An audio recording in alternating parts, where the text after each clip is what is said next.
Hello friends, my name is Akil and welcome to my YouTube channel. In the previous video, we learned what is interpolation and how to use it. In this video, we will learn what is property binding and how to use it. So property binding basically is the way to bind the properties of DOM objects to the properties defined in our component class. And the way we do property binding is to enclose the properties of DOM objects inside the square brackets and bind it to the properties defined in a component class. Now let's say you have an image element and you want to bind the properties of the source attribute, then you can use property binding. We will enclose it inside our square brackets, and in here we will define any property, like here's source of type string, and we will use the path of the image inside the assets folder. So assets slash and the image name, and we will bind it to the property of the source attribute. And let's go to the browser and let's see what happens.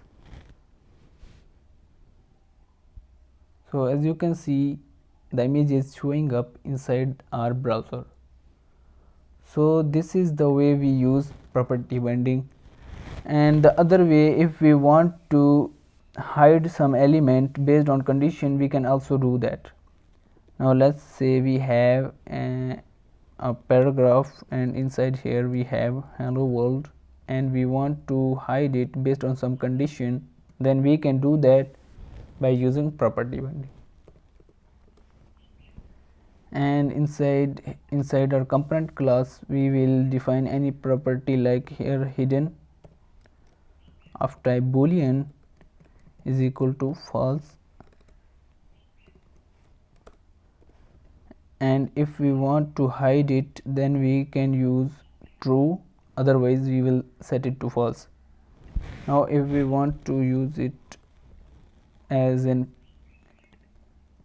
true, then we can use it inside our, and this is the hidden property, and we will bind it to the hidden property of the hidden attribute.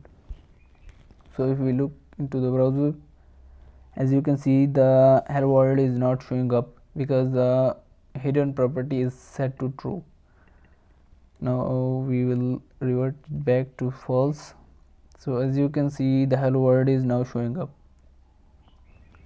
You can do anything with the DOM object properties using a property binding. Like if we want to give the dynamic value of the ID, then we can also do that by using property binding.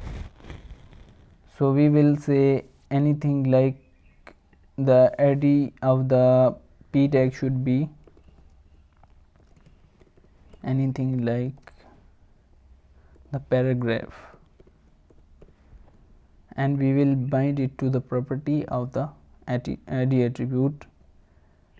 And we can do anything like world, and if we go to the browser and go to the console, as you can see, the ID is equal to paragraph, and it is coming from the component class, and it is binded to the ID attribute. Now there are some differences between interpolation and property binding. Now if we use interpolation to hide the element based on condition, you will see that the hidden here inside the property binding will hide the hello world, but in case of the interpolation, we will still show, or we will still see the hello world. As you can see, this is still showing up inside the browser because interpolation takes everything as a string. So this was an introduction and the way we use property binding. In the next video, we will learn what is class bending and how to use it inside our Angular application. So thanks for watching the video and stay tuned for programming lectures like this one.